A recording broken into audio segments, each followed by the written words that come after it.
Good evening, everyone, and thank you for joining us today. I am Bun Bing, a third-year student at the NUS Yonglulin School of Medicine. Thank you for joining us on a weekday evening, and we are excited to have you with us for our seminar tonight. This event is brought to you by NUS Alumni Relations, NUS School of Continuing and Lifelong Education, as well as the Department of Communications and New Media from the NUS Faculty of Arts and Social Sciences. I would like to share a quick introduction of them. Here at NUS Alumni Relations, we hope to bring different types of programs to alumni.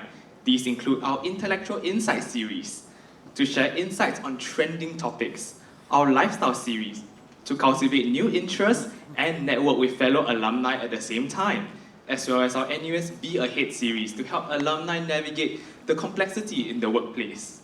NUS School of Continuing and Lifelong Education, also known as NUS Scale, provides a common platform for alumni and the public to access lifelong learning across NUS 16 different colleges, faculties, and schools.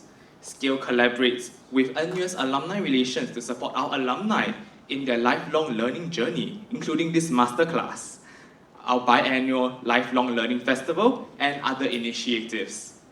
The Faculty of Arts and Social Sciences is one of the largest faculties in NUS and offers a comprehensive range of continuing education programs in the areas of Asian Studies, Humanities, Social Sciences, and Language Studies.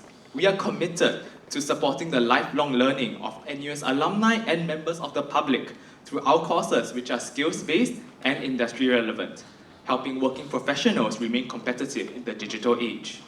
Today's masterclass is on data-driven strategic storytelling. In a data-rich world, the ability to construct narratives succinctly and effectively through data is key. We will hear from our industry experts to discover how to construct persuasive narratives with data to engage your audience and shape strategic outcomes. So let's get started. First, I would like to invite Dr. Subhayan Mukerjee, Assistant Professor at the NUS Faculty of Arts and Social Sciences, Communications and New Media Department. Dr. Subhayan, please.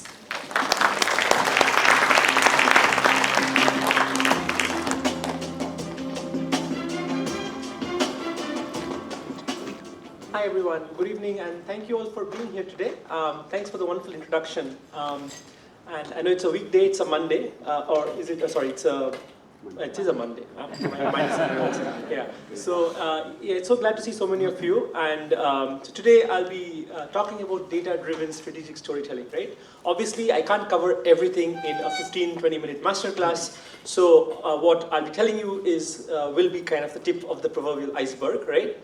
So I'm hoping this will be a kind of a point for all of you to kind of be interested in this field and get into it and delve into it as, you know, because once you enter this huge and ever-expanding world, you will see that the opportunities are really endless, right? So my name is Subhayan Mukerjee, and I'm an assistant professor at the Department of Communications and New Media at NUS. And today, we talk about data-driven strategic storytelling, and this is really something that sits at the intersection of numbers and narratives, right? How can we use data to not just inform, but to tell stories that can move people, right? So in a world that's overloaded with dashboards and metrics and endless information, it is the stories that we remember. And that's what this session is about, how to turn raw data into strategic storytelling that actually drives real-world impact.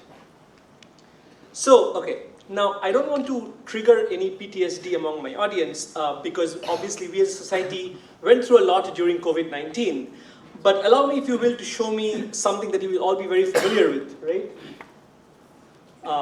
These charts, right? They were everywhere a few years ago. Dense line charts showing rising COVID-19 cases during the early days of the pandemic. So this was between March and October of 2020. Accurate data, yes, obtained from official government sources, but it's hard to interpret quickly and definitely not something that sticks. You don't remember the numbers at the end of the day, do you? So a show of hands, how many of you remember this phrase, flatten the curve? Show of hands? Yeah? Many more people remember the phrase more than the actual numbers, right? And the simple phrase alongside these visuals of line charts and rising COVID cases, explained a rather complex epidemiological model, and more importantly, it influenced real-world behavior, right? It made us do things that we weren't doing before. It made us wash our hands more frequently. It made us wear masks. It made us practice social distancing, right? And that's the power of storytelling, right? It's not just the data, not just the numbers, not just the graphs you see, but the way you frame it, right? It's not about replacing the data or the facts. It's about making them meaningful. And the key message here is this, that data is essential. Yes, it is of utmost importance, but the stories are really how people understand, care, and act, right? So while facts can tell you the truth, stories can sell you the truth, right? So without the facts, obviously there is no story, but without the story, there is nothing that you're really making, that you're really conveying that people will remember. So what exactly do we mean by data-driven strategic storytelling, right? It's the phrase is a mouthful, right? So at its core, it is the intersection of these three things, right? So on the one hand, first you have the insight, which is what the data tells us. Then you have what we call narrative, which is how we structure and frame that insight. And finally, and perhaps often overlooked but extremely important, is the context. That is, who we are telling it to and through what medium, right? And this whole idea of data-driven storytelling sits at the intersection of these three intersecting circles. All right. So all the three things are important, right? Without data, your story will have. If you only show data, then you risk dumping a lot of data without any meaning, right? So people won't know how to make sense of the data. If you only have narrative and no data, you risk sounding persuasive maybe, but still hollow. And if you ignore the context, you might be telling the right story, but it may not be for the right people, right? So it may not it may come across in a manner that is not effective, and it won't make it won't drive a lot of real world change, right? So that's what I want to emphasize, that this isn't about dressing up numbers with a few buzzwords or flashy charts. It's about really making the data matter so that the people not only understand it, but they also care enough about what you have told them to do something about it, right? Now, a general framework for effective storytelling with data involves the following three steps. Now, obviously, this is not a very hard and fast rule. This is a rather, think of this as a kind of a heuristic or a rubric to guide your attempts to tell stories with data, right? Obviously, exceptions exist for all of these, for all such rules. But this is kind of something that has worked for me in the past, and so I'm going to talk about this here. So first you have finding the signal, which is almost always the first step. And then you have, you have to build the narrative around this signal. And lastly, you have to show and tell this, right? So let's briefly delve into each of these. Now, the first step in data storytelling is arguably the most important, right? Finding the signal. And we often think that more data makes a story more compelling or stronger, but it often does the opposite. When you present everything, your audience retains nothing, right? So the goal here is to extract one, hopefully just one, clear, compelling insight from the noise. And that's what anchors the narrative that you talk about, that you then build on in the next step. So consider this example, right? You have got a dashboard about, say, effectiveness of a marketing campaign. You have lots of metrics. I don't need to worry too much about what's going on there. It's just for visual purposes. Sales in different regions, projected spend, customer satisfaction, comparison across quarters, internal spend, and so on.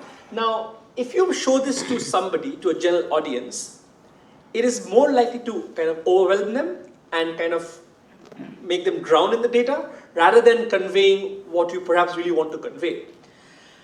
Perhaps what really matters for your audience is just one insight, which is that the surge in sales of your product over the last few months, reaching its highest ever value in the last month, right? So that's your signal, that's your headline. And you build your narrative around this one line, right? Not around the whole dashboard. So this slide shows what we often see. Too much detail with no direction, right? This, on the other hand, we reframe the same data with a focused lens and the story becomes clearer. So to summarize, the first step, which is about finding the signal, don't ask what's in the data, right? Instead ask what really matters for my audience. So what's in my data that the audience cares about? And remember, if everything is important, then nothing is important, right? If you show everything, you might think that you're doing a service, but you're really not doing a service. You're doing a disservice, right? So that's the main takeaway from the first step of finding the signal from the noise. Now moving on to the next step, which is building the narrative. So once you've found your core insight, the next step is to build a narrative around it. So this doesn't mean writing a novel. It just means structuring your message so it resonates, right? And a simple format that I like follows, again, these 3 steps, which is finding a problem, or rather identifying a problem, finding the insight, and then coming up with a way to resolve the problem, right? So problem, insight, resolution. So the point of storytelling is to achieve something in your audience. Perhaps they have a pain point that they want to have removed. Maybe they're just curious and you want to satiate their curiosity with your story. So and this really creates trust, right? In the history of storytelling, in the history of humanity, or rather the prehistory of humanity, storytelling really emerged as an evolutionary tactic to kind of build community. It was a survival strategy to build community, to create trust in dangerous environments, right? And of course, today's environments are not as dangerous as that of human prehistory. You don't have,